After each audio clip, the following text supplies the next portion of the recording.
Teman yang dirahmati Allah, alhamdulillah kita lanjutkan. Sebetulnya yang tadi kita udah ngebahas bab husnuzon ya, berbaik sangka. Karena salah satu yang bikin hubungan kita, baik itu dengan keluarga ataupun dengan geng, tetap langgeng, tetap nyaman itu ketika kita belajar untuk selalu berbaik sangka semampu kita. Fattaqullaha mastata'tum. Jadi ada level orang yang bisa berbaik sangka tuh level haqqa tuqatih. Kan ayatnya 2 ya. Ayat yang di Ali Imran, ittaqullaha haqqa tuqatih. Kalau ittaqullah itu kita breakdown, kan takwa itu variannya tuh banyak banget. Salah satu di antara arti takwa itu adalah berbaik sangka, karena berbaik sangka juga amal soleh. Ada orang yang bisa berbaik sangka itu levelnya haqqa tuqatih, benar-benar baik sangka. Ini orang kayak nggak pernah ada pikiran buruk di dalam akalnya, di dalam pikirannya. Selalu baik tentang orang lain. Kalau ke manusia aja yang dia punya aib, dia selalu bisa berbaik sangka, apalagi ke Allah yang maha sempurna. Ada orang yang kayak gitu emang, tapi jarang banget. Apa kriteria orang bisa kayak gitu Ustaz? Atau apa kuncinya, tipsnya? Ya mungkin satu, dia orang yang bisa jadi dia emang orang yang polos, sehingga nggak ada pikiran-pikiran yang macam-macam di dalam benak dia, terlalu polos. Ada orang kayak gitu, ada. Kadang-kadang kita cemburu gitu ya sama orang yang terlalu polos, yang mungkin pergaulannya terbatas, pendidikannya terbatas. Orang desa yang walaupun nggak semua orang desa, kalau sekarang kan udah pada online ya, tapi saya pernah umroh bareng seorang bapak petani yang setiap hari jalan katanya 8 kilo ke sawah, buruh tani bukan petani, buruh tani, 8 kilo ke sawahnya, pulang balik berarti 16 kilo setiap hari. Dan ketika berangkat umroh, itu orang yang lain kadang-kadang namanya orang dari satu grup ya, ada aja masalah kayak masalah di dalam kamar, misalnya kayak satu grup kita ngambil yang kuat 4 orang, ada yang nggak senang AC-nya dingin lah, ada yang nggak bisa tidur kalau lampunya nyala lah, yang lain harus nyala, yang satu nggak bisa nyala, ada yang kalau di kamar mandi paling lama sendiri, jadi pada ngantri, ada aja masalah. Tapi ini orang nggak pernah ada masalah. Ke orang lain tuh dia nggak pernah baper, nggak pernah bete, nggak pernah marah, nggak pernah ngomongin yang enggak, nyaman banget, kayaknya hidupnya tuh anteng, nggak ada masalah. Kenapa bisa kayak gitu? Mungkin bukan karena dia orang yang selalu mampu berbaik sangka. Allah menganugerahi dia kepolosan sehingga nggak bisa berburuk sangka. Dia nggak bisa berbaik sangka dan juga nggak bisa berburuk sangka, ya gitu-gitu aja. Dalam satu kondisi kadang orang kayak gini lebih bahagia daripada kita yang complicated ya. Satu sisi kita kalau berbaik sangka itu luar biasa, tapi sisi lain kalau udah was-wasa berburuk sangka juga bisa rumit banget. Tapi ada orang yang biasa-biasa aja. Sehingga pas lagi umroh tuh saya ngelihat bapak ini kayaknya di antara satu jemaah umroh termasuk saya, dia nih yang paling mabrur ibadahnya. Kenapa? Jangan lihat mabrurnya ibadah itu atau solehnya seseorang itu dari yang tadi sunnah doang. Kadang-kadang ada orang yang ibadahnya tuh bagus banget malam hari tapi siangnya habis. Makanya Nabi nyebutnya dengan istilah apa? Muflis, orang yang bangkrut. Bukan orang miskin, orang bangkrut. Karena kalau orang miskin nggak mungkin bangkrut kan? Apa yang mau dibangkrutin karena nggak ada yang lebih misalnya kan. Orang bangkrut itu orang kaya tapi jatuh miskin, itu namanya orang bangkrut. Muflis bahasa hadisnya. Siapa orang yang bangkrut kata Nabi? Kata sahabat, orang yang kehilangan uangnya ya Rasul, orang yang kehilangan ontanya ya Rasul, orang yang kehilangan hartanya ya Rasul. Kata Nabi bukan itu, ada yang lebih parah. Siapa? Orang yang kehilangan pahalanya. Dia datang di hari akhirat dia datang di hari akhirat masuk dalam komunitas. Nanti di Padang Mahsyar kan banyak komunitas tuh. Ada komunitas ahli tahajud, ada komunitas ahli sedekah, ada komunitas ahli sholat berjamaah, ada komunitas menjaga pandangan, ada komunitas yang jomblo fisabilillah. Dia wafat dalam keadaan sendiri tapi nggak pernah berbuat dosa-dosa yang kayak gitu-gituan. Artinya kan jomblo fisabilillah banget ya. Makanya sampai ada hadis 7 komunitas yang di Padang Mahsyar dapat treatment Allah, yaitu naungan kan. Satu komunitas yang isinya semuanya pemimpin yang adil. Presiden dari zaman Khulafaur Rasyidin sampai nanti munculnya Dajjal, tapi semuanya orang-orang adil nih. Ada yang kenal dan kita kenal namanya, ada yang kita nggak kenal namanya bahkan ceritanya, tapi ada di antara manusia. Mulai dari level tertinggi yaitu pemimpin negara sampai level terendah yaitu pemimpin keluarga. Ini nih, ada komunitasnya. Nanti ada komunitas anak muda yang keren-keren. Keren maksudnya apa Ustaz? Taat tapi asik. Dia masih muda, asik dengan kehidupannya, cuman nggak pernah melanggar syariat. Dia rajin ibadah, dia jujur, dia banyak berbuat baik ke orang lain. Komunitas anak-anak muda. Salah satu yang terkenal di antara mereka legend banget siapa? Ashabul Kahfi. Yang lain nanti pemimpin-pemimpin mereka yang barisan paling depan ada Nabi Yahya, Nabi Isa, Yusuf, apalagi kalau di golongan sahabat Hasan, Husain. Ini nih anak-anak muda yang keren-keren nih. Mereka punya komunitas. Nah nanti ada juga komunitas yang ahli ibadah. Cuman ketika dihisab oleh Allah, mereka jalan berkomunitas karena mereka digolongkan sesuai dengan amal yang dominan. Yasdurun nasu ashtatan. Manusia yasdur akan dikelompokkan ashtatan, berkelompok-kelompok sesuai dengan liyura a'malahum, sesuai dengan amalnya. Jadi kalau datang ahli Quran itu ketahuan, wah hebat ya mereka ahli Quran gitu. Ketahuan dari mana? Mereka akan diberikan kendaraan cahaya. Kemudian dijemput langsung dari tempat mereka dibangkitkan, dari kuburnya dijemput oleh malaikat. Kemudian mereka akan dikawal oleh malaikat yang juga ahli Quran. Siapa malaikat itu? Malaikat Safaroh. Safaroh itu safir. Safir itu artinya brand ambassador, duta. Malaikat-malaikat duta.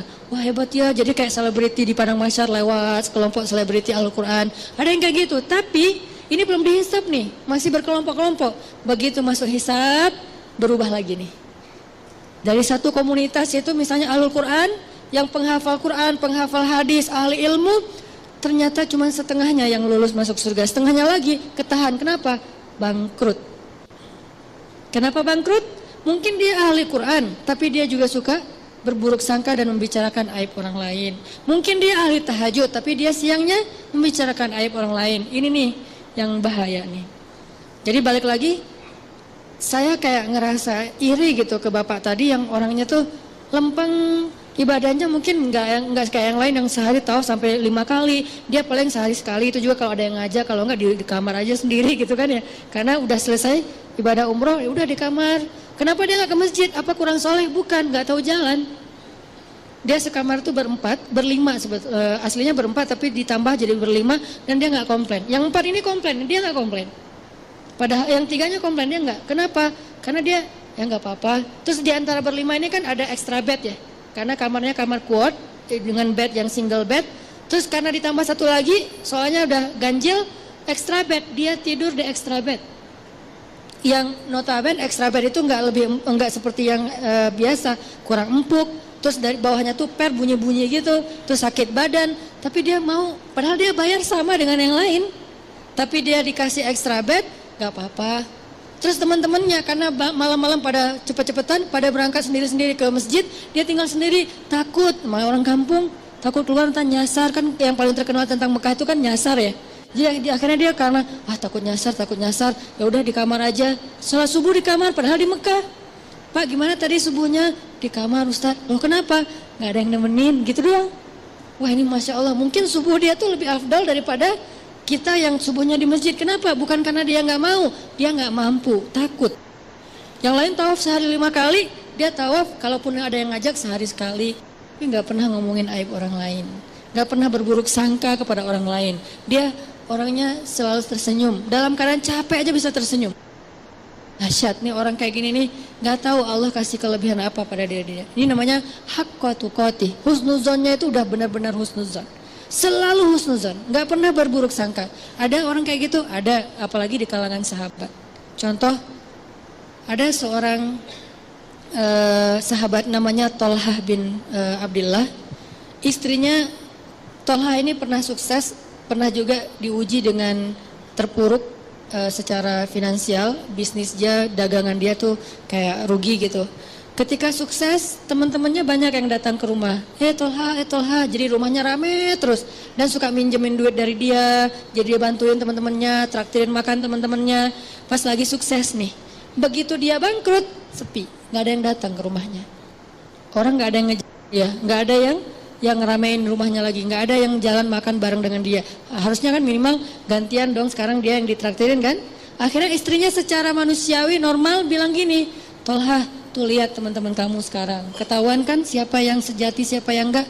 Kenapa, kata Tolha, giliran kamu sukses dulu mereka nemenin kamu, rame di rumah setiap malam. Sekarang giliran kamu bangkrut mereka jauh dari kamu. Kata Tolha, enggak, sebaliknya. Mereka itu teman-teman yang baik. Mana sisi baiknya? Dulu ketika aku banyak uang, mereka datang meminta tolong kepada aku karena mereka tahu aku mampu menolong mereka. Sekarang ketika aku bangkrut gak punya uang, mereka gak datang lagi karena gak mau merepotkan aku. Lihat sisi, selalu ada sisi husnuzon, ini orang kok bisa kayak gini gitu. Sekarang mereka gak datang lagi ke rumah aku karena gak mau ngerepotin aku, takut daripada saya minta pinjam uang ke Tolha, tapi Tolha jadi gak enak hati karena gak bisa nolongin, kasihan, ya udah deh gak usah datang ke rumah Tolha. Itu yang dipikirin. Coba kalau kita, kayaknya kita kayak istrinya lah ya, normal kan ya. Dan itu gak salah, cuman ada orang yang keren, bisa haqqa tuqatih. Sehingga ayatnya ittaqullaha haqqa tuqatih. Kalau kalian mau beramal saleh yang pol, coba. Ada orang yang bisa kayak gitu. Siapa lagi yang bisa husnuzon? Istrinya Abu Ayyub. Ketika terjadi fitnah, berita hoax tentang Aisyah selingkuh dengan Sofwan. Istrinya Abu Ayyub pulang ke rumah terus nanya ke istrinya, "Mah, udah dengar berita yang lagi trending topik nggak?" Gitu. "Oh, tentang Aisyah, ya. Gimana menurut Mama?" Kata istrinya Abu Ayyub, "Ya Abu Ayyub, gimana menurut engkau kalau ada yang membuat berita aku selingkuh?" Kata Abu Ayyub, "Ma'azallah, nggak mungkin saya percaya karena saya tahu Mama orangnya solehah, baik, menjaga diri, nggak mungkin macam-macam. Kalau sebaliknya ada orang yang mengatakan engkau hai Abu Ayyub selingkuh, mungkin nggak?" "Ma'azallah, nggak mungkin saya selingkuh, kan saya suami setia sama kamu," gitu-gitu kan ya. "Terus saya nggak mungkin selingkuh, nggak mungkin berpaling ke yang lain mah, demi Allah gitu." Kata istrinya Abu Ayyub, "Wahai Abu Ayyub, sesungguhnya Aisyah lebih soleha dari aku. Kalau aku nggak mungkin, Aisyah lebih nggak mungkin lagi. Sesungguhnya Sofwan lebih soleh dari kamu. Kalau kamu aja nggak mungkin, apalagi Sofwan." Ini juga berbaik sangka. Dia selalu melihat angle yang bisa buat dia tuh berbaik sangka sama orang lain. Dia cari, dia ulik tuh, gimana ya cara berbaik sangka, gimana ya cara berbaik sangka. Kan itu harus dicari juga ya, nggak bisa pasrah gitu aja. Karena kalau kita pasrah doang kan yuwaswis, yang banyak itu kan waswasah setannya nih. Yuwaswisu fi sudurinas, ternyata dia benar, ternyata dia gitu, ternyata dia nggak seperti yang kamu pikirkan. Ini tuh banyak banget, sehingga kita harus melawannya dengan cari-cari celah. Mana ya sisi baiknya ya, mana sisi baiknya ya. Kalau nggak ada, minimal kalau nggak bisa sama sekali, Allahu a'lam. Saya nggak mau komen deh, saya nggak mau berprasangka apapun deh. Ya udah deh, saya diam aja. Nah ini menunjukkan bahwa ada orang yang haqqa tuqatih. Ada juga yang nggak bisa haqqa tuqatih. Maka Allah berfirman di dalam surat At-Taghabun kalau nggak salah, fattaqullaha mastata'tum. Kalau kalian nggak bisa berbaik sangka total, semua kasus berbaik sangka nggak bisa, minimal mastata'tum, usahakanlah semampu kalian. Ini Al-Quran, indahnya Al-Quran tuh kayak gitu, balance. Cuman kadang-kadang kan kita ngambil satu ayat menyimpulkan, padahal ayat itu saling mengutuhkan, saling menjelaskan, bayinat antara satu dengan yang lain. Kalau nggak bisa semuanya berbaik sangka, jangan sampai juga kita akhirnya nyerah. Kayaknya susah banget ya berbaik sangka, udah deh kita biasa-biasa aja, jangan gitu. Mastata'tum, berusahalah semampu kalian. Yang kalian lewatkan, minta ampun sama Allah. Yang kalian mampu, maka jagalah, dawamkan, istiqomahkan. Fattaqullaha mastata'tum. Mastata'tum itu yang mana Ustadz? Yang kecil-kecil dulu, latihan dari yang kecil dulu. Berbaik sangka terhadap hal-hal yang mungkin buat kita sih nothing tulus lah. Ya, ini kan masih gampang ya berbaik sangkanya ya. Apalagi buat orang yang mungkin gak ada hubungannya dengan kita. Dan kalau kita berbaik sangka juga atau berburuk sangka, gak ada untung ruginya buat kita. Ya udah kita latihan dari yang itu dulu. Terus kasus-kasus sepele, kasus yang sekedar komen, sekedar broadcast. Kayak misalnya kita lagi di satu grup, beda mazhab. Tiba-tiba ada yang broadcast mazhab yang kita nggak sama dengan kita. Jangan langsung berburuk sangka, nih kayaknya nyepet gua nih. Jangan. Sampai di dalam taklim juga kadang-kadang ada orang yang berburuk sangka gara-gara pertanyaan. Misalnya, Ustadz, saya mau nanya, gimana orang yang kerjanya masih riba? Langsung diliatin. Lo maksudnya gua? Jangan, karena dia nggak kenal kita dan dia juga nggak tahu. Mungkin dia nanya, memang dia pengen tahu jawabannya. Tapi jangan juga sengaja kita nanya buat menjatuhkan teman kita yang baru belajar. Kayak misalnya dia baru datang, hijabnya belum sempurna, kita lihat, wah ini ada bahan pertanyaan nih. Pas sesi tanya jawab, Ustadz, apa hukumnya masuk masjid? Hijabnya masih kelihatan kayak orang sebelah. Nah ini nih. Atau kalau nggak bilang pun sampai bikin dia nggak nyaman gitu. Yang jelas saling apa ya? Yang satu menjaga lisan, menjaga sikap, yang satu lagi menjaga pikiran dan perasaan. Ini kalau bisa kayak gini semampu kita ya. Karena buat saya juga mungkin saya pastinya belum hakqa tuqatih. Jangankan keluar, ke rumah aja, ke keluarga aja belum bisa hakqa tuqatih. Tapi baru mastata'tum, masih ikhtiar, masih proses, masih belajar. Dan saya juga belajar. Jangan berpikir, oh Ustaz udah sempurna banget ya, hebat ya. Enggak sama sekali. Yang sempurna di antara manusia cuman Rasulullah SAW. Sisanya lebih.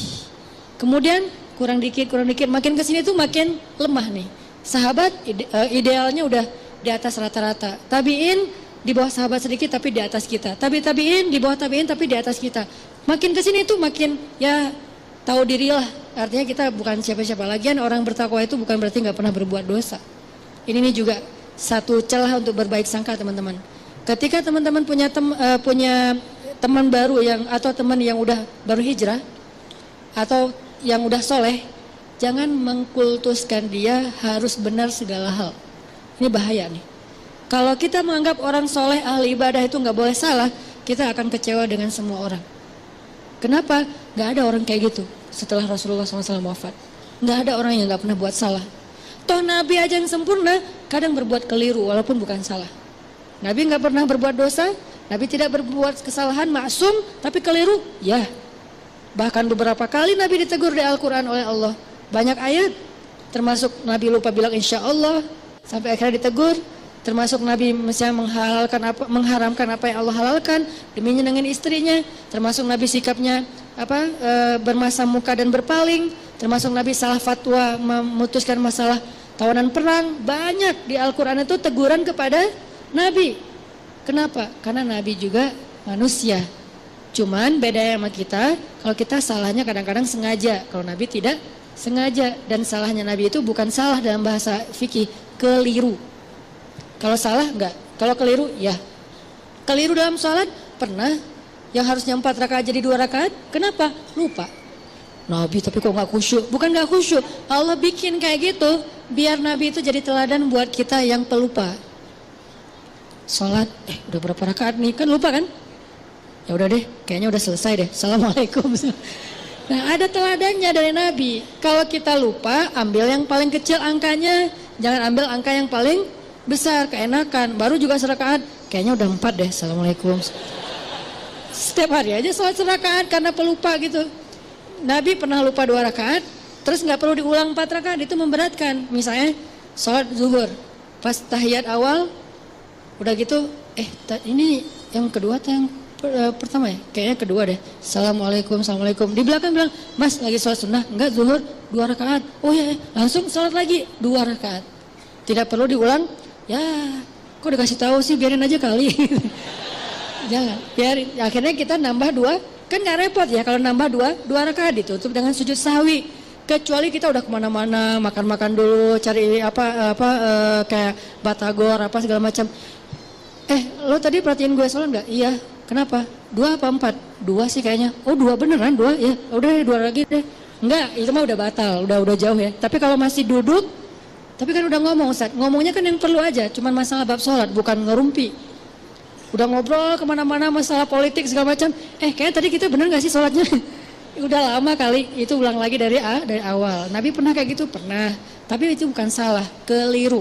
Dalam bahasa fikih itu namanya khata, bukan batil. Nabi tidak pernah berbuat batil. Tapi kalau yukhti atau khata pernah, cuman nggak sengaja. Artinya ya semampu kita aja lah, berbaik sangka sama orang, berbaik sangka sama pasangan, berbaik sangka sama keluarga, apalagi orang tua. Gimana caranya Ustadz biar bisa berbaik sangka? Satu, tadi cari celah. Kalau kata ulama, iltamis li akhika alfa uzrin, carilah untuk saudaramu 1000 alasan. Cari 1000 alasan. Arti 1000 alasan di sini, jangan buru-buru menyimpulkan. Jangan buru-buru menyimpulkan. Ada satu hikmah yang menurut saya itu keren dari seorang dai. Beliau bilang gini, kalau kalian dapat WA, teks, apapun bentuknya, kalau kalian dapat teks, dikirimin teks sama orang yang kalian gak nyaman, jangan langsung dibales. Terus tunggu dulu beberapa lama. Mungkin besok dibalasnya. Kalau kita nggak nyaman ya, kalau yang kita nyaman balas aja langsung, kasihan dia nungguin. Kalau nggak nyaman kayak dia misalnya ngomong yang nggak pantas, atau salah ngomong, atau mengkritik, atau apalah, jangan langsung dibalas. Kenapa? Tunggu sampai besok. Kalau kita tunggu sampai besok, kita akan dapati diri kita besok membalasnya lebih bijak daripada semalam. Kenapa begitu? Kata beliau dalam sebuah perumpamaan, kalau kalian mendapatkan makanan yang panas, jangan langsung dimakan. Tunggu sampai dia agak sedikit hangat atau lebih dingin, baru kalian makan, itu akan sehat. Kalau panas-panas dimakan, itu hanya akan menyakitkan diri kalian sendiri. Begitu juga ucapan. Dapat teks, jangan langsung dibalas, masih panas. Nanti sama-sama kebakar nih. Tunggu sampai dia dingin. Kita dingin, dia dingin, di sana udah ngirim teks kan semalaman, nungguin, akhirnya dingin ya. Gak tahu juga, mungkin lebih panas kali ya. Nah, kita membalasnya dalam keadaan dingin, sejuk, enak tuh. Kayak air dikasih teh panas, tunggu sampai jadi teh hangat, baru kita minum. Tapi kalau panas-panas diminum, yang pertama kita celaka, yang kedua juga orang lain celaka. Kenapa? Kita celaka karena kepanasan, orang lain celaka karena kita salah-salahin. Ini siapa sih yang bikin teh panas-panas amat, dan seterusnya dan seterusnya. Begitu juga dengan ucapan. Ini cara berbaik sangka nih.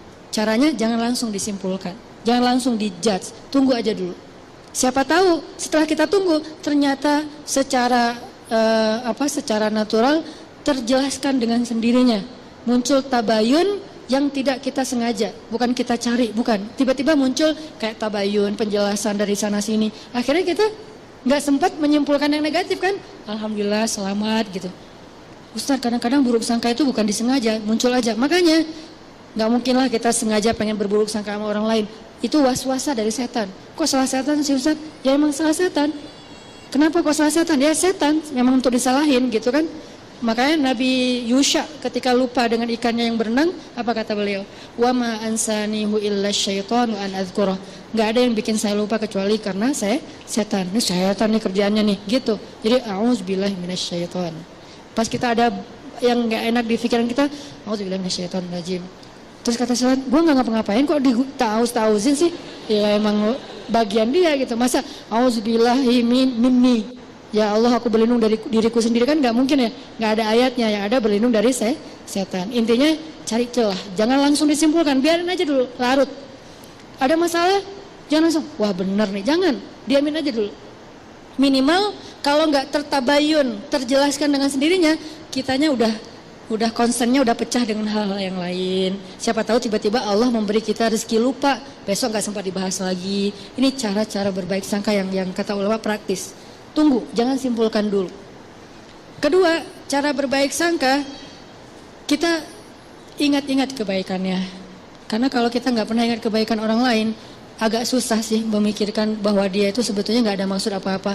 Tapi kalau menurut kita nih orangnya itu baik, orangnya itu nggak pernah bohong.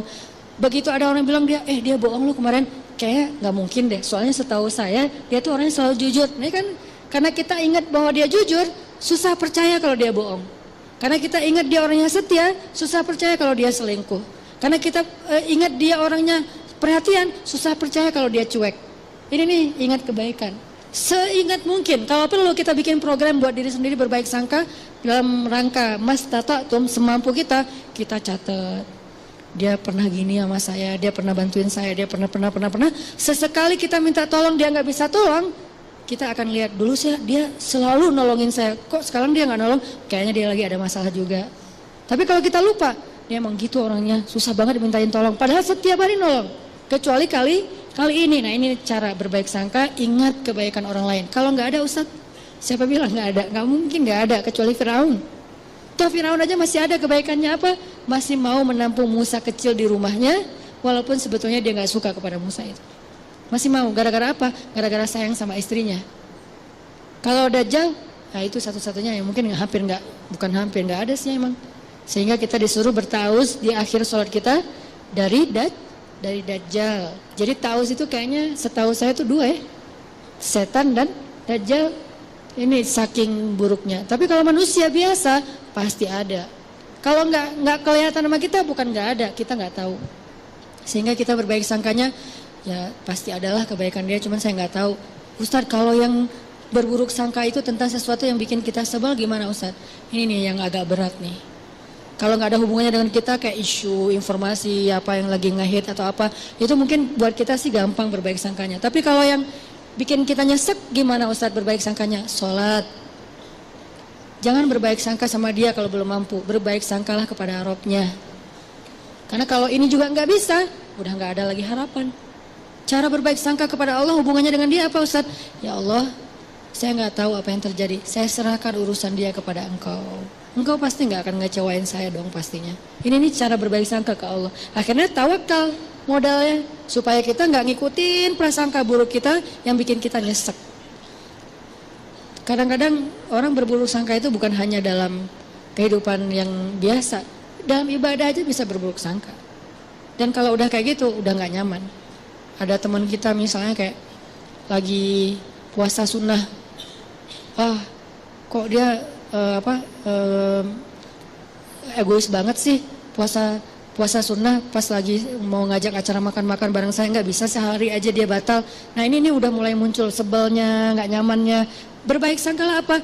Ya mungkin dia nggak ada hajat yang dia lagi butuhin sehingga dia kayak lagi ngelobi langit dengan ibadah-ibadah sunnah, dan itu lebih dia butuhkan daripada sekedar membatalkan puasa demi makan-makan dengan kita. Ya udah deh nggak apa-apa, mungkin dia punya hajat yang penting, bisa kayak gitu atau apapun lah bentuknya.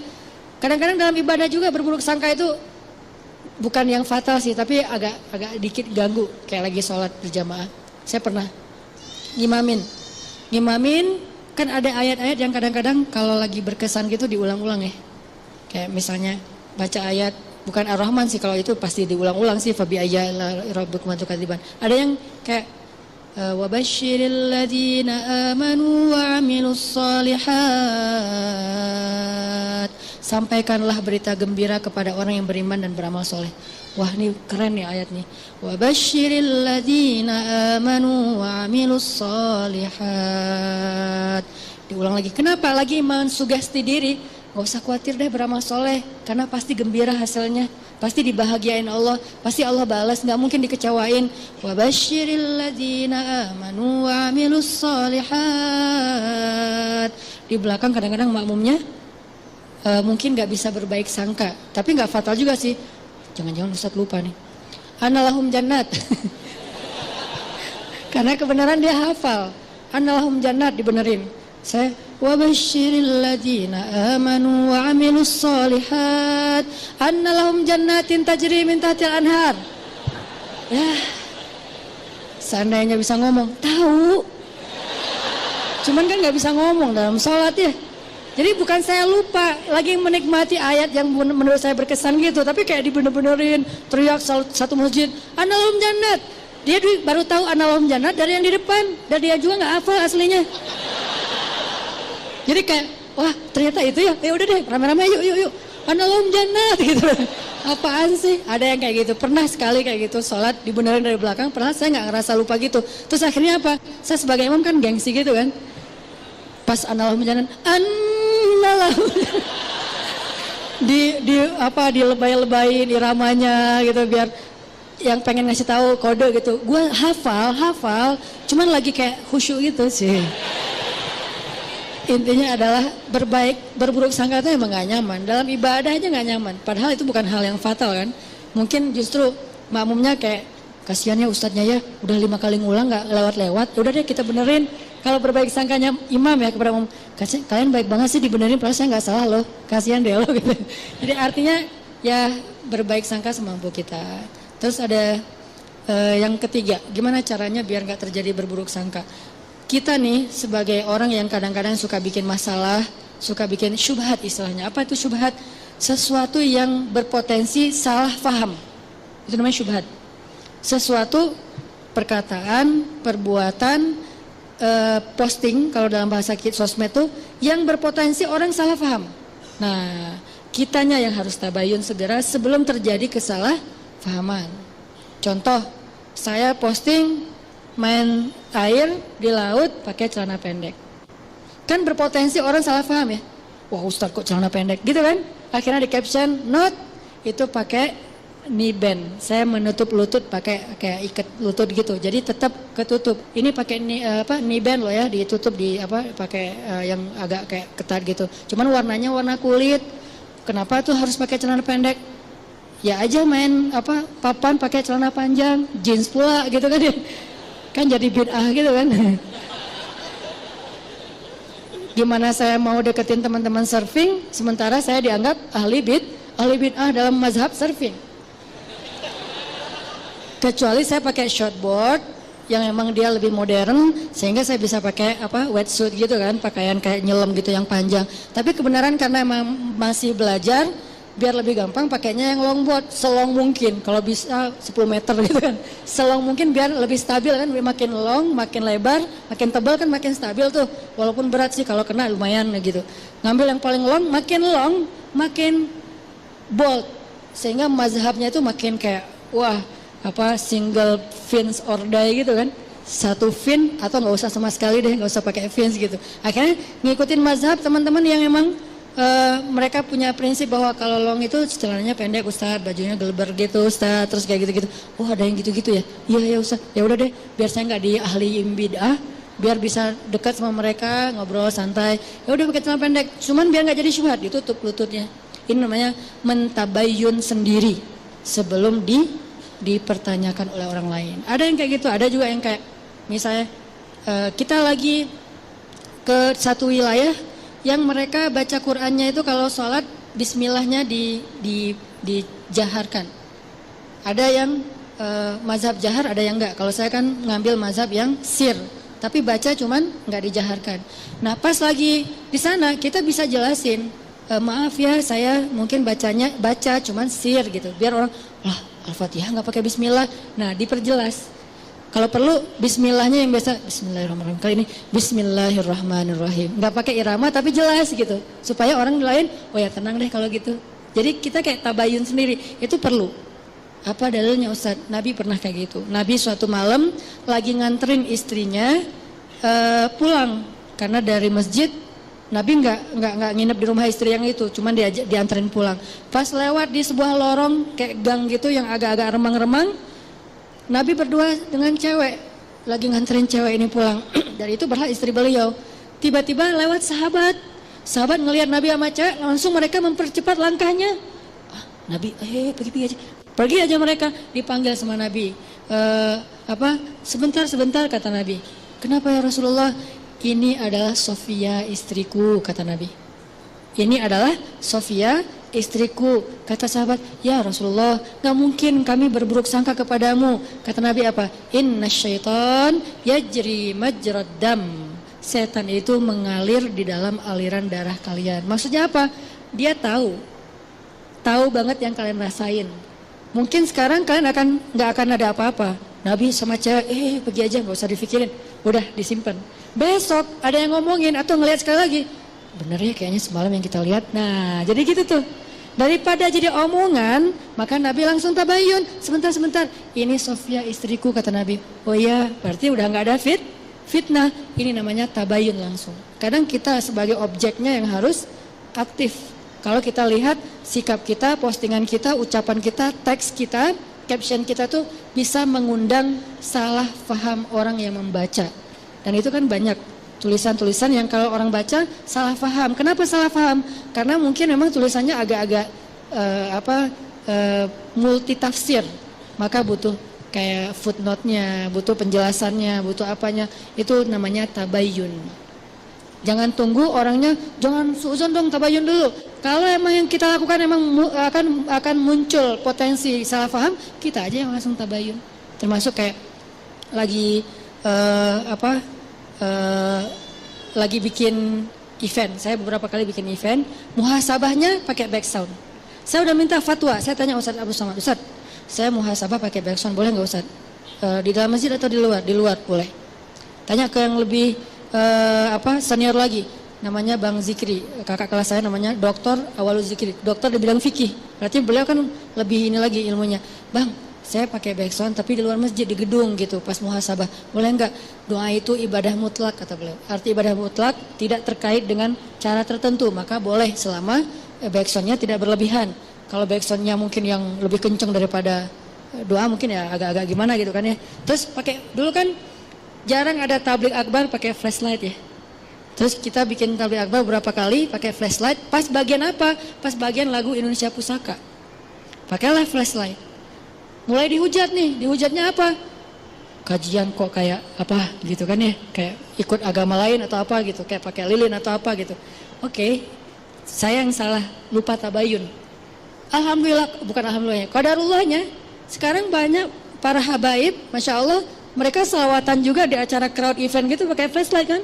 Ada Habib siapa gitu, yuk kita selawatan, nyalain flashlightnya. Buat apa sih? Buat lebih semarak, lebih semangat gitu. Termasuk Ustadz Abu Somad juga bikin pakai flashlight. Karena saya juga ngomong sama Ustadz Abu Somad kan sering kontak-kontakan, Ustadz saya pakai flashlight loh dan ditutup gini-gini. Kata Ustadz Abu Somad, kita bikin komunitas yuk. Komunitas apa? Komunitas korban tahzir kata beliau. Karena kayak saling curhat-curhat gitu. Oh iya Ustaz, maksudnya nggak apa-apa selama itu bukan di dalam masjid. Akhirnya besok-besok kalau saya bikin event, saya jelasin ini di luar masjid ya gitu. Ini nggak di ini di gedung ya. Ini kenapa saya bikin 2 event, satu di masjid, satu di luar masjid? Karena emang ada kondisi yang memang beberapa teman-teman yang mungkin baru belajar, pengen nyaman dalam taklim itu butuh dipancing dengan sesuatu yang gimmick. Sehingga kita bikin, jangan sampai kita lakukan itu di masjid, akhirnya di luar masjid. Jadi tetap semua dapat menunya deh. Yang udah matte, medium dapat menu medium, yang udah bold dapat menu bold, menu bold. Yang masih light dapat menu light. Bertahap, setiap orang berproses. Kalau yang pengen bold, datang aja ke Al-Latif pas kajian tarbiyah saya. Teman-teman pemuda aja tahu gimana boldnya kajian kita tentang masalah pergerakan. Itu bold banget, pasti akan bosan. Kalau yang di sini medium, ada yang lebih light lagi, ada. Dan makanya sekarang saya agak sedikit tambahin. Yang dulu mungkin entertainnya lebih banyak, gaming yang lebih banyak, sekarang naikin level dikit, kayak gitu-gitu kan. Ya, ini proses dalam dakwah. Tapi harus tabayun supaya tidak jadi syubhat, jadi salah paham. Kadang-kadang lupa tabayun, namanya juga fattaqullaha mastata'tum, semampu kalian, semampu kita aja. Jadi 3. 1, cari celah. 2, apa tadi teh? Mengingat kebaikan. 3, kita sebagai objeknya yang kalau bisa menjelaskan supaya tidak terjadi salah paham. Ini aja yang mungkin saya bisa share tentang berbaik sangka. Karena berbaik sangka ini adalah salah satu modal penting kalau kita mau membangun sosial yang yang nyaman, masyarakat yang nyaman, hubungan pertemanan yang nyaman, keluarga yang nyaman. Salah satunya adalah dengan berbaik sangka.